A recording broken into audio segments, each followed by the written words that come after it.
غم مردم خوردیم، ای مادر غم خور. شده حرفت ورد زبونا، الجا صمت دار. دلم از این میسوزه تو مدینه، یکی نمیگه چه غصه ای داریم. تو که شب تا سحر واسه مردم، تو دعاهات چیزی کم نمیذاری. جوری فتنه شده که تو حتی میون خوبام یاری نداری. نگرانم من واسه این زخما، نگرانم چون خونی نفسات.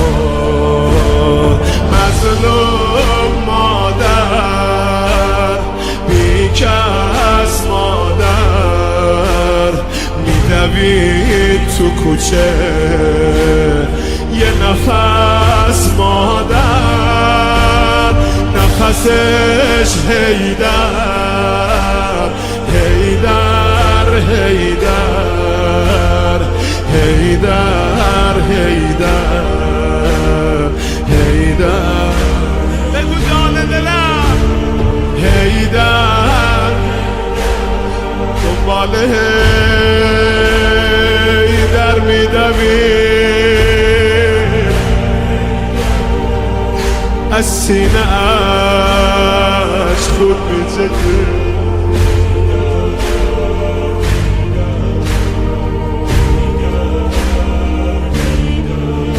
باز مشغول کاری با لبخند که انگار نه انگار که ازت دوتا دنده شکسته بین در و دیوار.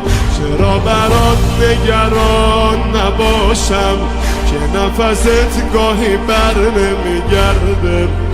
الهی مادر برات بمیرم که تموم نفسات پر درده. اون دستای مهربونت دیگه موهامونو شونه نکرده. چی شده پهلو کبوده بازود، چه ورم داره گوشه ابرود. ای جان مادر،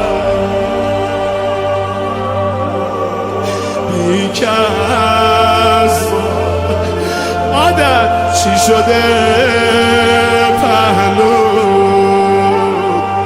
کبوده بازود، چه برم داره گوشه